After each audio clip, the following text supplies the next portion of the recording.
అమెరికాలో తెలంగాణ వాసి మృతి చెందాడు. కాలిఫోర్నియా పోలీసులు జరిపిన కాల్పుల్లో మహబూబ్ నగర్ యువకుడు ప్రాణాలు కోల్పోయాడు. మహబూబ్ నగర్కు చెందిన 29 ఏళ్ల నిజాముద్దీన్ కాలిఫోర్నియాలో శాంటా కార్లాలో పోలీసుల కాల్పుల్లో చనిపోయాడు. ఘటన జరిగిన 2 వారాల తర్వాత ఈ విషయం వెలుగులోకి వచ్చింది.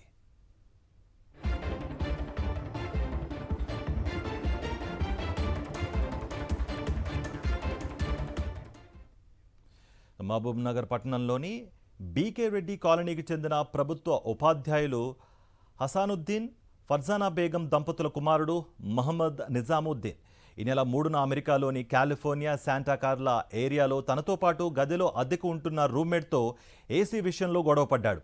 ఆవేశంలో కూరగాయలు కోసే కత్తితో అతన్ని పొడిచాడు. వారి గది నుంచి శబ్దాలు రావడాన్ని గమనించిన చుట్టుపక్కల వాళ్లు పోలీసులకు సమాచారం అందించారు. అక్కడికి చేరుకున్న పోలీసులు లొంగిపోవాలని హెచ్చరించిన నిజాముద్దీన్ వినకపోవడంతో 4 రౌండ్లు కాల్పులు జరిపారు. కాల్పుల్లో నిజాముద్దీన్ అక్కడికక్కడే మరణించాడు. గాయపడిన అతన్ని రూమ్మేట్ని పోలీసులు ఆసుపత్రికి తరలించారు.